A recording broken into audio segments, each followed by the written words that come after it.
Se a carta de Tiago fosse escrita nos dias de hoje, é bem provável que ela fosse rejeitada por grande parte dos cristãos. Não porque lhe falte sabedoria, profundidade ou inspiração divina, mas porque ela não oferece aquilo que muitos buscam desesperadamente: consolo sem confronto, bênção sem renúncia, promessas sem exigência. Tiago não tenta agradar. Ele não acaricia o ego religioso.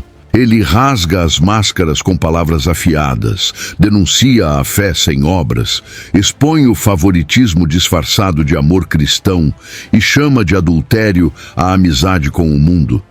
É uma carta que não faz rodeios, não adoça verdades e por isso seria ignorada em muitos púlpitos que preferem manter a aparência de paz, mesmo quando há guerra espiritual dentro das almas. Em um tempo onde o discurso motivacional se tornou o centro de muitos púlpitos, a carta de Tiago aparece como um chamado direto, quase desconfortável, à transformação real. Tiago não suaviza suas palavras. Ele não escreve com o intuito de agradar ou de consolar quem deseja apenas se sentir melhor. Pelo contrário, desde os primeiros versículos, ele confronta, sacode e exige uma fé que seja comprovada no cotidiano. Em vez de oferecer palavras doces para momentos amargos, ele nos empurra para dentro da fornalha da autorreflexão e da maturidade espiritual.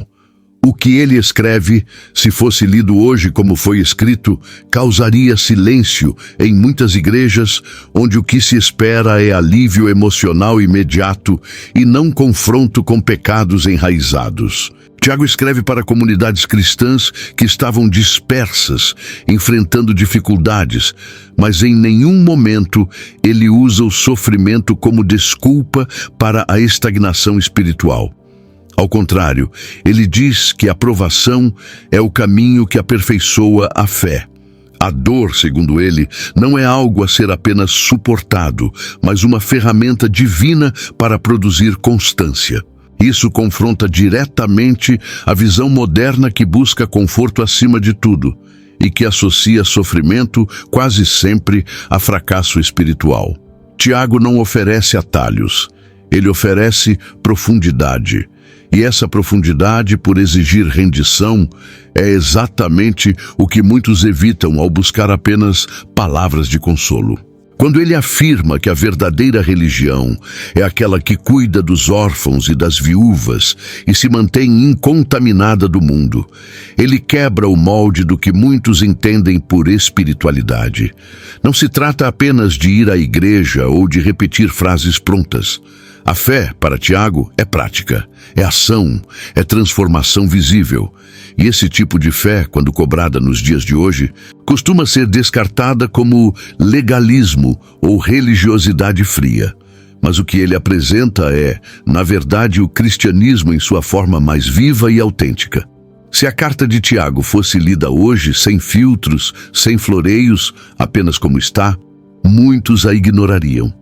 Ela não tem a suavidade dos salmos, nem o lirismo das palavras de Jesus em João, mas possui uma espada afiada que corta o orgulho e expõe a fé fingida. Sua linguagem não massageia o ego, ela o confronta, e talvez por isso tantos crentes modernos preferem buscar passagens que confortem ao invés daquelas que exijam mudança. É mais fácil chorar ouvindo uma palavra que diz "tudo vai melhorar" do que ajoelhar-se quebrantado diante de um texto que grita "mude". A verdade é que Tiago seria visto hoje como alguém duro demais, radical ou até mesmo sem amor. Mas amor que não confronta, não transforma. E Tiago amava tanto os irmãos da fé que não hesitou em chamá-los de adúlteros espirituais, hipócritas e omissos, sempre apontando para o caminho da santidade prática. O desconforto de suas palavras é, na verdade, um convite urgente à autenticidade que tantos evitam. Sua carta, ainda que desconcertante, é mais atual do que nunca. Tiago não apenas questiona, ele denuncia uma espiritualidade que se contenta com aparência. Suas palavras expõem a fragilidade de uma fé que não transborda em atitudes. Ele olha para aqueles que se consideram religiosos apenas porque frequentam reuniões, repetem jargões e conhecem versículos decorados, e lhes diz com todas as letras que essa religiosidade é inútil. Para ele, a religião verdadeira não está nos lábios, mas nas mãos que ajudam, nos pés que caminham em direção ao necessitado e no coração que se mantém puro num mundo corrompido. Sua crítica não é direcionada a quem está fora da igreja, mas a quem está dentro, participando de tudo, mas vivendo pouco da essência do Evangelho. É profundamente incômodo perceber que, para Tiago, a fé que não age em favor do próximo é morta. Isso desmonta o modelo confortável que muitos adotaram, onde basta acreditar para estar em paz com Deus. Tiago não nega a importância da fé, mas afirma que sua evidência natural são as obras. Em um cenário contemporâneo em que se foge da responsabilidade pessoal e se terceiriza o cuidado ao Departamento de Ação Social, a carta de Tiago nos devolve ao chamado pessoal de viver a fé em gestos concretos de justiça e misericórdia. A linguagem de Tiago fere o ego religioso ao mostrar que é possível ser um conhecedor da palavra e, ao mesmo tempo, estar longe de Deus. Ele apresenta a escuta passiva como um engano fatal. Ouvir a palavra e não praticá-la é o mesmo que olhar no espelho e esquecer a própria imagem. Não há elogio para quem apenas escuta. Há advertência. Isso quebra a lógica de que assistir aos cultos é suficiente. Ele denuncia a hipocrisia camuflada em frequência eclesiástica, desafiando-nos a uma espiritualidade que se reflete nas decisões cotidianas. O desafio maior é que Tiago expõe que existe uma religião que engana o próprio praticante. Ele não fala de falsos mestres ou doutrinas heréticas nesse trecho, mas do auto-engano. Isso significa que é possível viver anos acreditando estar agradando a Deus, enquanto se está apenas preso em rituais vazios. Esse alerta é de extrema relevância em tempos de redes sociais cristãs, onde há muita expressão pública de fé, mas pouca evidência real no trato diário, nas escolhas morais, nas conversas privadas. Tiago aponta para o coração da incoerência entre o falar e o viver. Essa denúncia poderia parecer severa demais se não viesse acompanhada de uma direção clara: praticar o bem, cuidar dos necessitados e se manter limpo das influências do mundo. Não há aqui uma teologia complicada, mas uma simplicidade que exige coragem, e justamente por isso é rejeitada.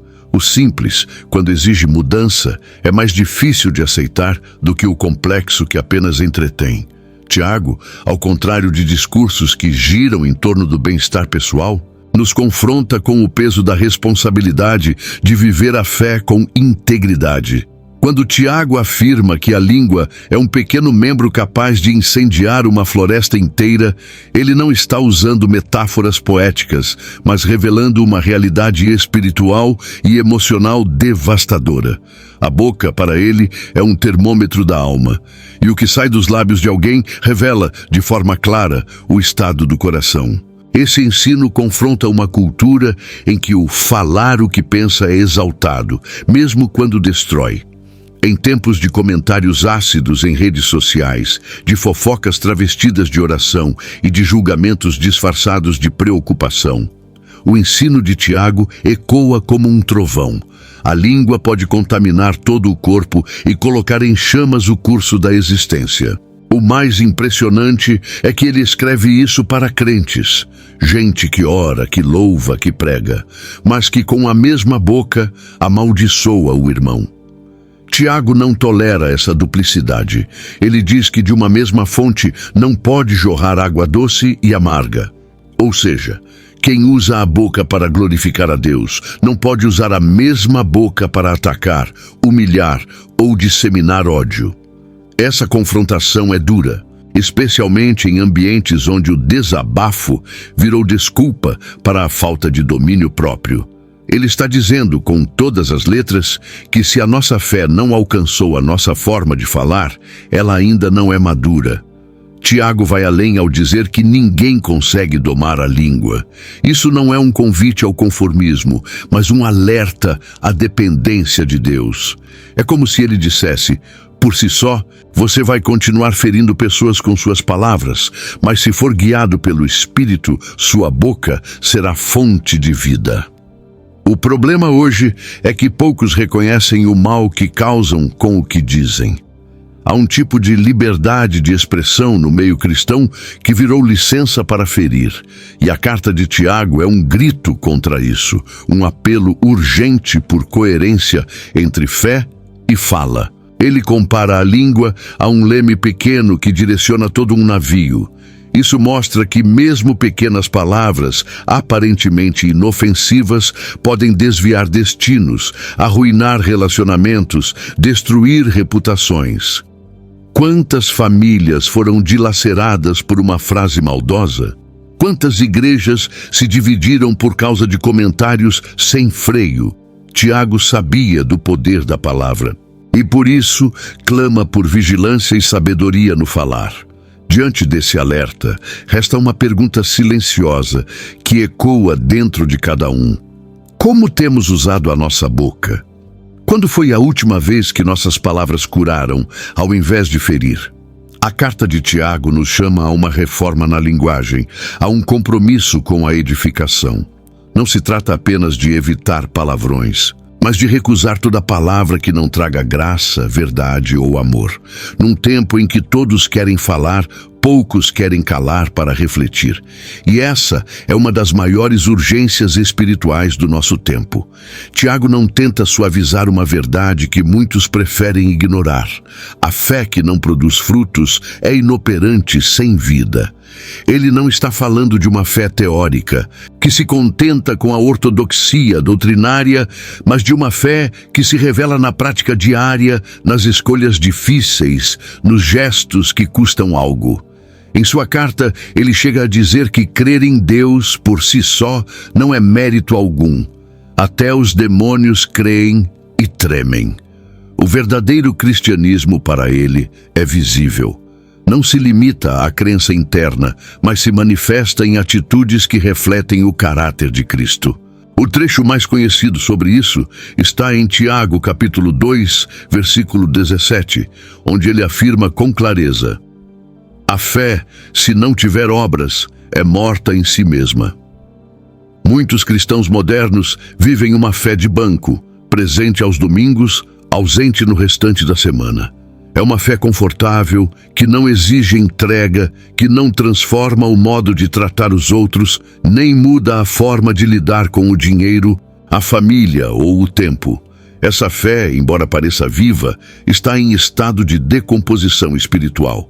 Tiago faz questão de mostrar que o verdadeiro crente é aquele que demonstra compaixão, justiça e integridade, não como moeda de troca para a salvação, mas como consequência inevitável de uma fé genuína. Onde há fé real, há transformação visível. Não existe espaço para desculpas ou disfarces. Um exemplo poderoso que Tiago utiliza é o de Abraão. Ele foi justificado não apenas por crer, mas por agir com base nessa crença, disposto até mesmo a oferecer seu filho Isaque no altar.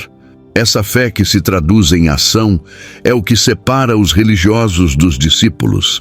A fé verdadeira envolve risco, obediência e renúncia. É muito mais que repetir frases como "estou orando por você".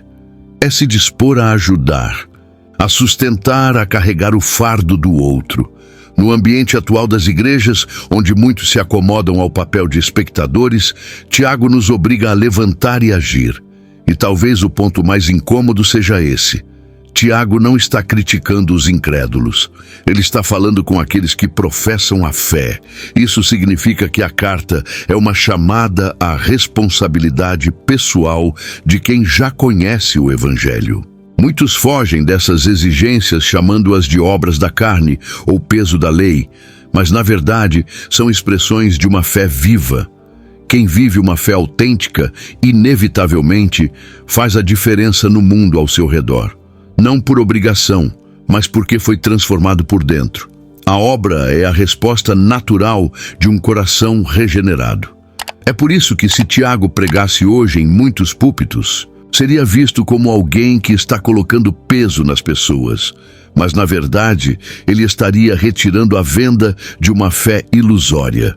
Suas palavras expõem o vazio das promessas sem compromisso, das declarações sem entrega. E ao fazê-lo, ele nos lembra de que Deus não está interessado em palavras vazias, mas em corações que obedecem e mãos que servem. Fé sem obras não apenas falha em transformar o mundo, ela também engana o próprio coração. A carta de Tiago desmonta qualquer ideia de espiritualidade seletiva baseada em status social. Ele denuncia com veemência o favoritismo dentro da comunidade cristã, onde ricos eram tratados com honras, enquanto pobres eram ignorados ou humilhados. Tiago capítulo 2, do versículo 1 ao 4, descreve essa cena com precisão. Se entra um homem com anéis de ouro e roupas finas, ele é colocado em lugar de destaque. Mas se entra um pobre, é deixado de lado. O problema não era apenas social, mas profundamente espiritual, pois revelar preferência por alguém baseado em aparência ou poder financeiro é, segundo Tiago, pecado. Essa crítica ecoa com força nos dias de hoje. Basta observar como o tratamento dentro das igrejas pode variar conforme a posição de alguém na sociedade. Pessoas influentes recebem destaque, convites para falar, posições de liderança. Já os humildes, os invisíveis, são frequentemente esquecidos, mesmo quando sua fé é mais robusta e sua caminhada mais consistente. Tiago desmantela esse sistema de valores invertido e mostra que, diante de Deus, não há acepção de pessoas. O julgamento justo do Senhor não se baseia em riqueza, aparência ou influência, mas no coração quebrantado. A denúncia de Tiago também confronta a teologia da prosperidade, que associa bênção à riqueza material. Ele deixa claro que os pobres muitas vezes são os verdadeiros herdeiros do reino, enquanto os ricos enfrentam tentações que os afastam da fé. Isso não é um ataque aos que possuem bens, mas uma exortação a que não se confie neles, nem se use o status para obter vantagens espirituais. Em outras palavras, Tiago mostra que a igreja não pode reproduzir o sistema de valores do mundo. O corpo de Cristo não é um clube de prestígio, mas um lugar onde os últimos são os primeiros. Essa mensagem ainda hoje é desconfortável. E não apenas para os ricos. Ela desafia pastores, líderes e comunidades inteiras a reavaliar suas prioridades. Será que o cuidado pastoral é distribuído com equidade? Será que as decisões da igreja são tomadas com base no coração das pessoas ou em suas conexões e recursos? Tiago grita contra uma espiritualidade que se curva diante do poder econômico e se esquece do caráter de Cristo, que se fez pobre por amor aos pobres. Em tempos de glamour gospel e vaidades eclesiásticas, ouvir Tiago é ser colocado diante de um espelho. Sua carta nos força a admitir o preconceito silencioso que habita nossos olhos e decisões. E ao fazer isso, ele nos convida a viver uma fé que enxerga além da aparência, que valoriza a essência e que não se deixa corromper por vantagens temporárias. O verdadeiro culto nos olhos de Tiago é aquele em que todos, ricos ou pobres, se ajoelham igualmente diante de Deus. Tiago surpreende ao dizer que devemos ter por motivo de grande alegria o passar por provações. A declaração parece absurda à primeira vista. Quem, em sã consciência, se alegra em meio à dor? Mas o que ele propõe é uma mudança radical de perspectiva. Para Tiago, o sofrimento é uma ferramenta divina que produz perseverança. E essa perseverança, por sua vez, leva à maturidade. A mensagem está em Tiago, capítulo 1, versículos 2 ao 4, e mostra que a tribulação, embora dolorosa, tem um papel essencial na formação do caráter cristão. Ele não diz para fingirmos felicidade, mas para reconhecermos o valor espiritual da luta. Essa visão é praticamente oposta ao discurso predominante nas igrejas atuais, onde se busca a todo custo o alívio imediato. A tribulação é tratada como algo a ser evitado, como sinal de fraqueza espiritual ou falta de fé. Poucos querem ouvir que o deserto também é lugar de crescimento. Mas Tiago não negocia a verdade. Ele afirma que a fé só se fortalece quando é provada e que não há atalho para a maturidade. Não se cresce na zona de conforto. E isso incomoda profundamente quem procura apenas bênçãos e respostas rápidas. É preciso reconhecer que essa paciência de que Tiago fala não é passiva. Não se trata de resignação, mas de firmeza.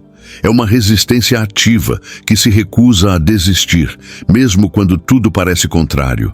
É fé em movimento, sustentada pela esperança de que Deus está trabalhando, mesmo quando o silêncio dele parece ensurdecedor.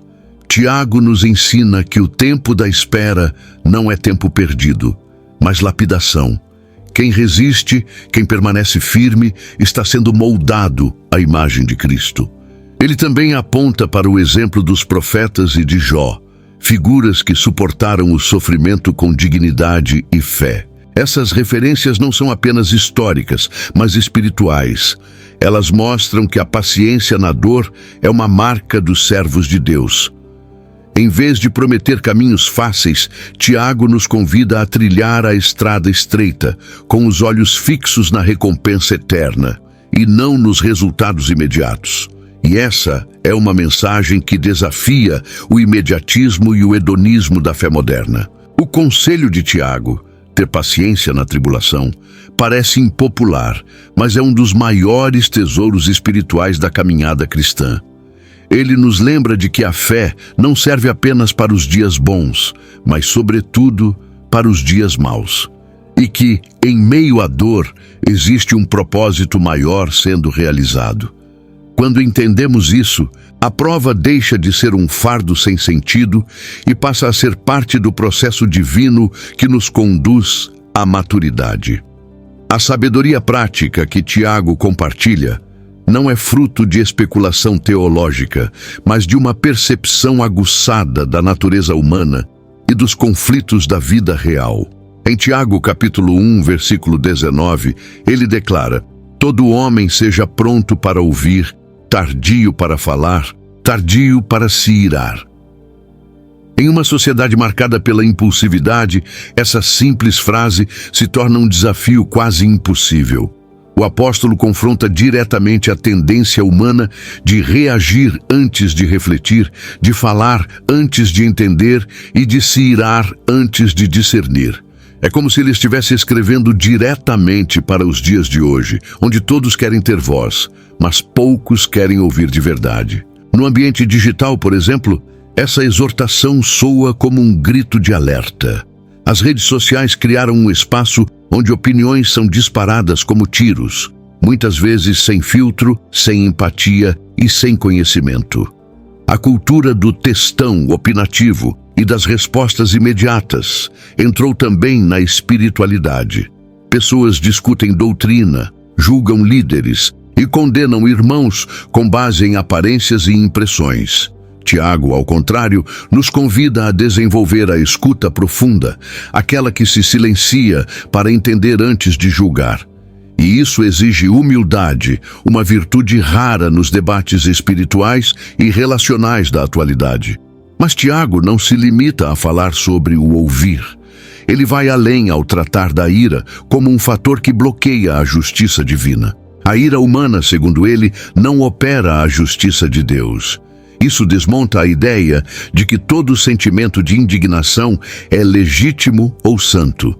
Quantas vezes usamos a santa ira como desculpa para atitudes destrutivas?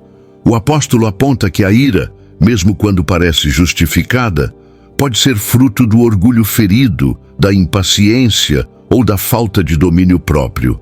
Ser tardio para irar-se é, na verdade, um sinal de maturidade espiritual e autocontrole. Ouvir mais e falar menos também significa abrir espaço para a ação de Deus. Muitas vezes, na tentativa de resolver tudo com palavras, deixamos de permitir que o Espírito Santo conduza os processos.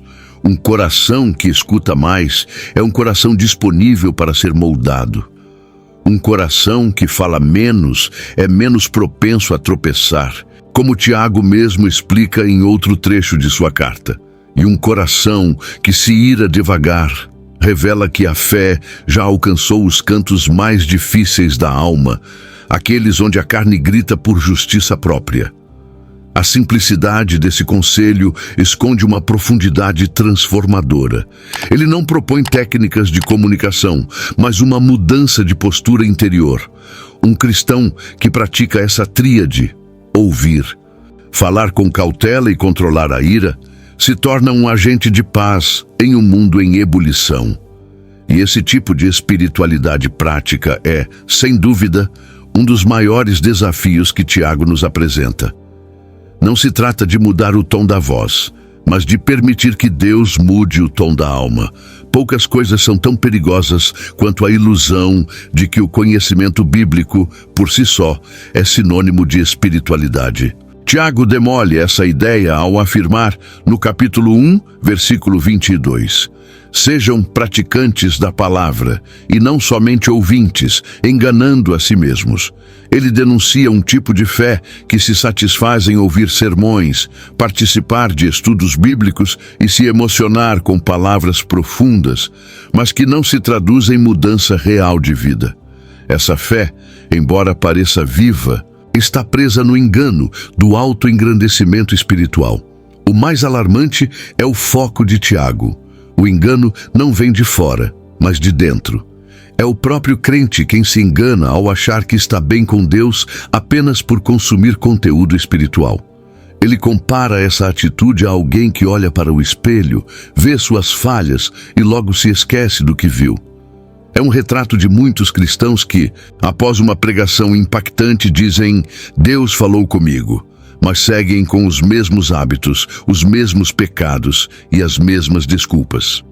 A palavra de Deus não foi feita para ser admirada, mas obedecida. Essa desconexão entre ouvir e praticar gera um cristianismo superficial, onde há muita teoria e pouca transformação.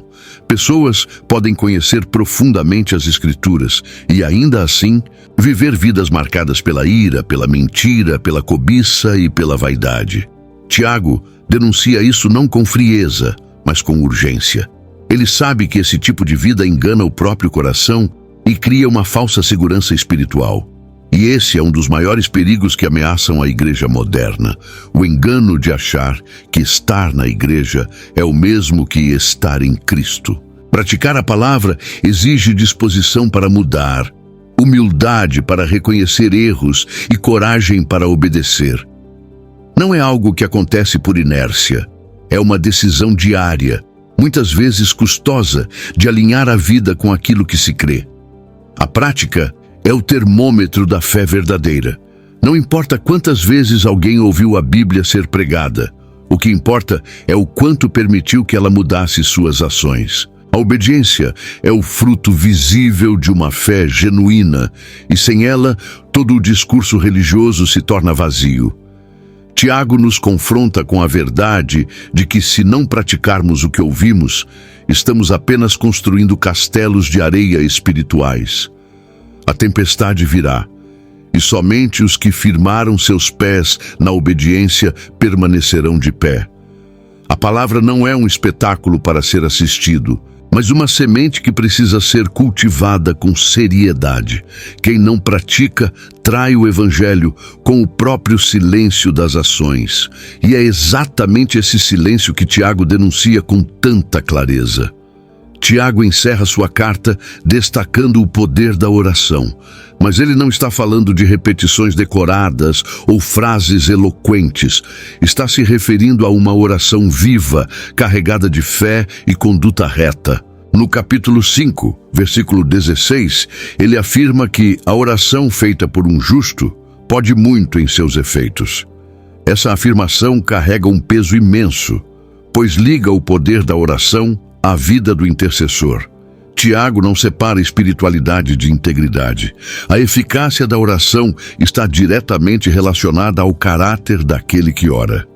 Hoje em dia, é comum ver a oração tratada quase como uma ferramenta automática, como se fosse um botão que, ao ser apertado com força suficiente, gerasse resultados. Mas Tiago nos lembra de que não é a quantidade de palavras que importa, mas a conexão com Deus. A oração do justo é aquela que brota de um coração limpo, arrependido e submisso à vontade divina. E aqui está um ponto que muitos evitam. A oração não é sobre convencer Deus a fazer a nossa vontade, mas sobre alinhar nossa vontade à dele. Ao mencionar Elias como exemplo, Tiago mostra que não se trata de um poder reservado a figuras extraordinárias. Ele afirma que Elias era homem sujeito às mesmas paixões que nós, mas orou com fervor e Deus respondeu. Isso revela que o acesso ao poder da oração está disponível a todos que vivem em integridade e fé. Não é exclusividade de líderes ou ministros. Qualquer servo que anda em retidão e crê pode ver milagres acontecendo. O segredo não está na performance da oração, mas na vida do orante. Mas esse ensino também é um chamado à responsabilidade. Muitos pedem milagres, mas negligenciam a obediência. Desejam que Deus os escute, mas ignoram o chamado ao arrependimento. Tiago nos lembra de que oração e vida caminham juntas. O justo não é perfeito, mas é íntegro. Ele busca a Deus com sinceridade e vive de forma coerente com a sua fé. E é essa coerência que dá peso às suas palavras diante do trono de Deus. Orar sem transformação é como lançar palavras ao vento. Por fim, a oração para Tiago não é apenas um instrumento de petição, mas também de cura, confissão e restauração. Ele incentiva a orar uns pelos outros, a confessar pecados e a interceder em favor dos doentes. Isso aponta para uma espiritualidade comunitária, onde a oração é também um vínculo que une os irmãos. É um chamado à vida em comunidade, à transparência e ao cuidado mútuo. E nesse contexto, a oração deixa de ser apenas um ato individual e se torna um ministério coletivo de amor e reconciliação. Na parte final de sua carta, Tiago libera uma das exortações mais duras de todo o Novo Testamento. Ele se volta contra os ricos que oprimem os pobres, acumulam riquezas de forma injusta e vivem em prazeres às custas da exploração. Em Tiago, capítulo 5, versículo 1, ele começa com um aviso que ainda ecoa nos nossos dias. Atendei agora, ricos, chorai e pranteai por causa das desventuras que vos sobrevirão. A linguagem é forte e o tom severo. Não há espaço para suavizações. Tiago expõe uma verdade que muitos tentam ignorar. Deus não é indiferente à injustiça social e haverá juízo sobre os que oprimem. Em tempos onde grande parte da teologia é usada para justificar o acúmulo de bens e a busca desenfreada por prosperidade, essa passagem é muitas vezes deixada de lado. Mas Tiago não silencia. Ele denuncia o salário retido dos trabalhadores, a vida de luxo às custas da miséria alheia e a indiferença de corações que se endurecem diante da dor do próximo. Ele está falando com pessoas que convivem com os pobres, veem suas necessidades, mas preferem acumular tesouros para si. Essa crítica não é contra a riqueza em si, mas contra o uso egoísta e opressor dela.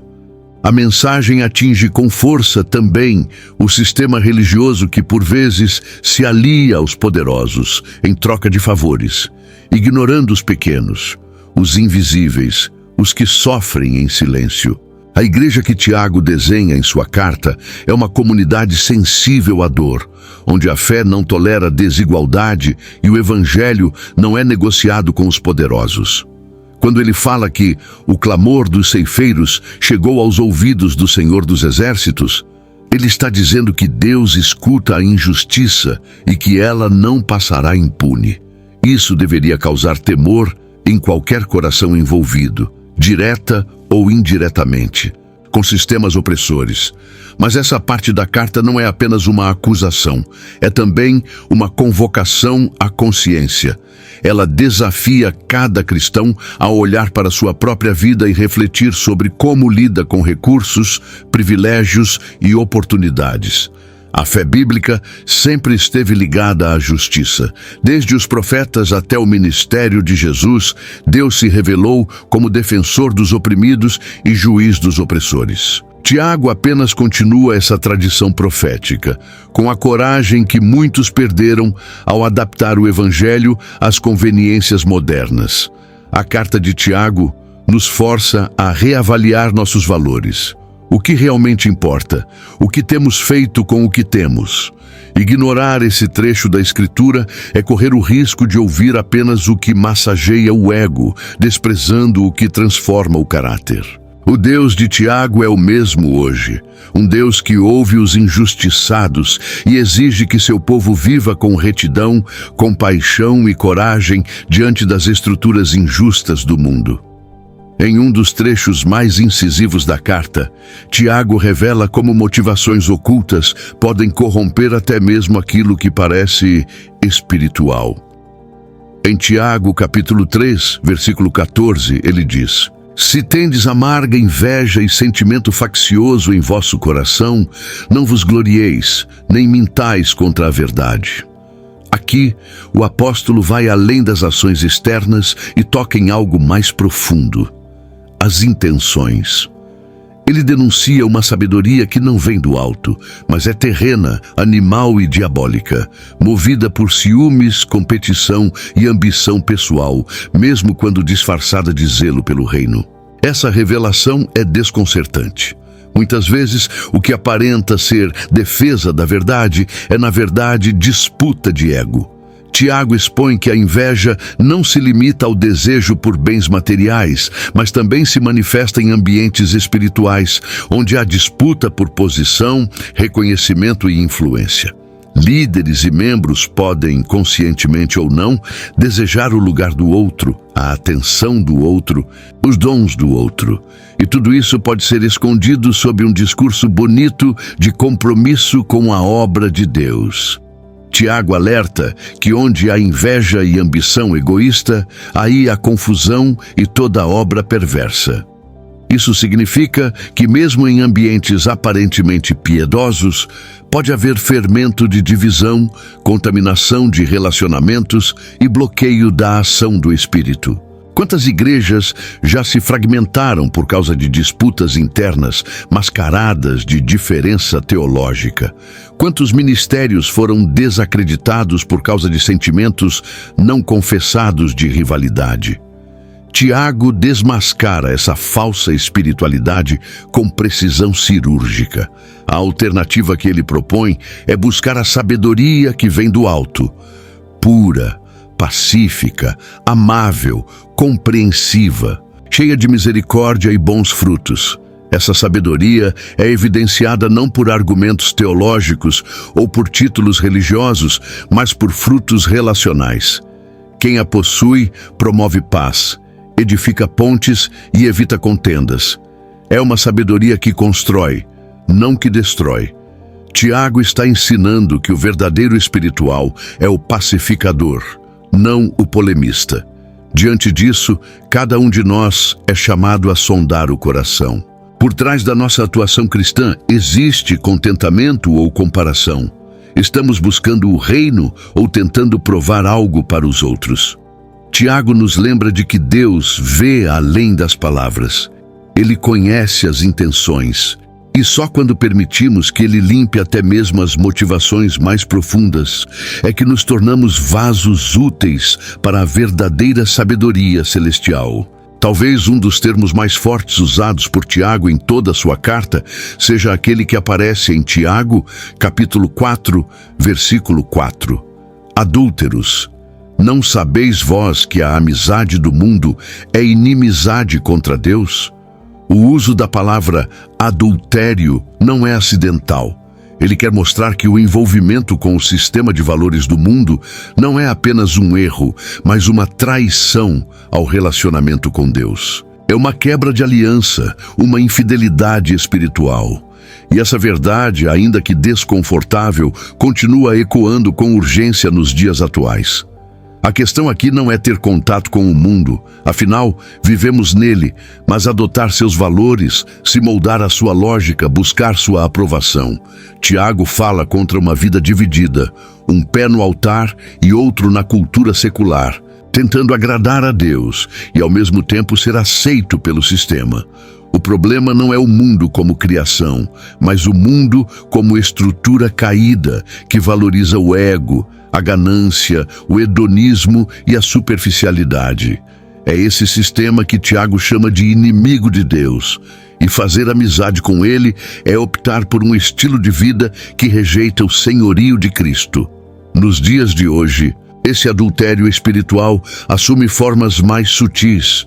Está nos discursos que relativizam o pecado, nas escolhas que priorizam o conforto em vez da cruz, na busca por relevância que compromete a verdade.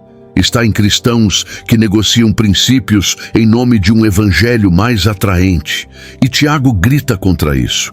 Ele nos lembra de que Deus não divide sua glória com ninguém. Ele quer corações inteiros, não alianças parciais. No entanto, mesmo diante de tamanha denúncia, Tiago apresenta uma saída. Ele afirma que Deus resiste aos soberbos, mas dá graça aos humildes. A resposta ao adultério espiritual é o arrependimento genuíno, a sujeição a Deus e a resistência ao diabo. Isso revela que, apesar da infidelidade, ainda há caminho de volta. A fidelidade pode ser restaurada quando há quebrantamento e rendição. O espírito que em nós habita tem ciúmes, diz Tiago, porque deseja um relacionamento exclusivo com cada um de nós. Essa palavra é um chamado urgente à separação do mundo, não em isolamento físico, mas em santidade prática. Viver no mundo, mas não ser dele. Estar entre as pessoas, mas manter o coração rendido somente a Cristo. Tiago, com sua clareza inegociável, nos convida a deixar de flertar com a cultura caída e a voltar ao primeiro amor. Num tempo onde tudo é relativizado, ele ainda ousa falar de fidelidade absoluta e, por isso, continua sendo uma voz profética tão necessária. Poucos temas causam tanto desconforto entre os cristãos modernos quanto o da confissão de pecados. Em uma era marcada por individualismo e aparência, admitir falhas diante de outros parece um passo arriscado demais. No entanto, Tiago resgata essa prática como parte essencial da saúde espiritual e emocional da igreja. Em Tiago capítulo 5, versículo 16, ele afirma: confessai as vossas culpas uns aos outros e orai uns pelos outros, para que sareis. O que ele apresenta aqui não é um ritual mecânico, mas uma expressão profunda de humildade, quebrantamento e comunidade. A confissão, para Tiago, está diretamente ligada à cura, não apenas física, mas também da alma. Ao compartilhar nossas lutas, fraquezas e tropeços com irmãos maduros, damos um passo rumo à liberdade. O pecado cresce no segredo, se alimenta da vergonha e se fortalece no isolamento. Ao trazer luz à escuridão, enfraquecemos suas raízes. No entanto, essa prática tem se tornado rara nas igrejas, substituída por máscaras de perfeição e discursos que evitam qualquer exposição de vulnerabilidade. Muitos preferem carregar seus pecados sozinhos, enquanto se afundam lentamente na culpa e na solidão. O contexto dessa exortação não é de julgamento, mas de apoio mútuo. Tiago está chamando a igreja a ser um ambiente seguro, onde há espaço para restauração. Isso exige confiança, sabedoria e maturidade. É claro que a confissão não deve ser feita a qualquer um, mas a irmãos espiritualmente equilibrados que saibam lidar com o erro do outro com compaixão e verdade. Infelizmente, em muitos círculos cristãos, a confissão se tornou perigosa por causa da fofoca e do julgamento. Mas quando feita no ambiente correto, ela é um instrumento de cura poderosa. A grande lição aqui é que a libertação começa na humildade. Reconhecer o próprio erro é abrir o caminho para a transformação. Tiago está apontando para uma espiritualidade realista que não finge santidade, mas encara a vida com transparência e dependência de Deus. E quando essa postura é compartilhada na comunidade, os laços se fortalecem, o corpo se edifica e os fardos são aliviados. O cristão maduro não tem medo de confessar, porque sabe que a graça é maior do que a vergonha. No fim, a confissão não é sinal de fraqueza, mas de força espiritual. É a coragem de quem decidiu parar de viver pelas aparências e optou pela verdade que liberta. Tiago nos lembra de que Deus opera cura em ambientes de honestidade e que essa prática, embora rara, ainda é uma das mais poderosas ferramentas de restauração dentro da igreja. Reacender esse valor é redescobrir a beleza da comunhão sincera.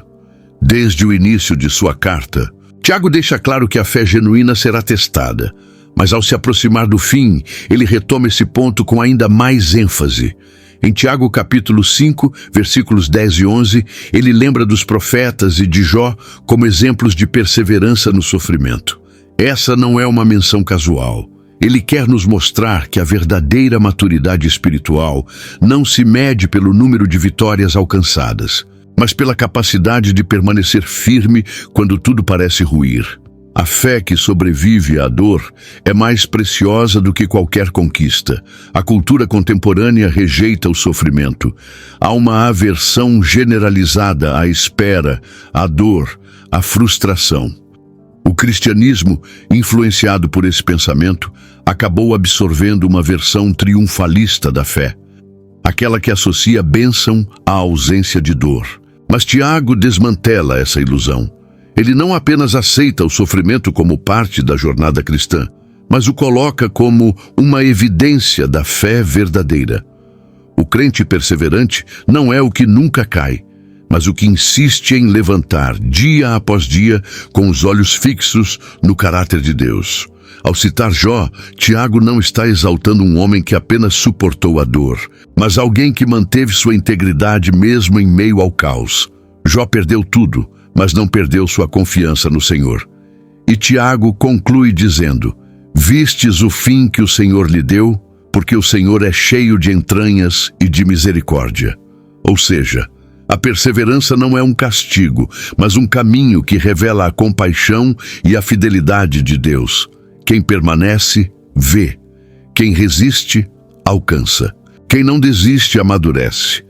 Perseverar é mais do que suportar, é crescer enquanto se sofre, é permitir que a prova revele onde estão nossas raízes.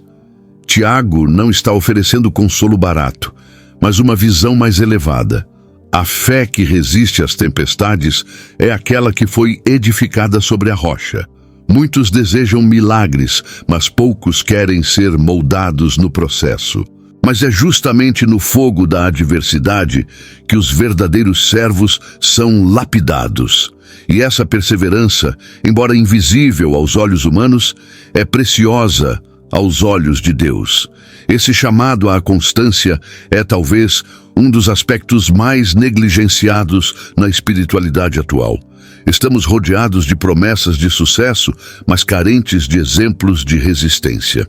Tiago nos convida a redescobrir o valor da fidelidade silenciosa, da confiança inabalável, da esperança que insiste em esperar. Sua mensagem não é popular, mas é verdadeira.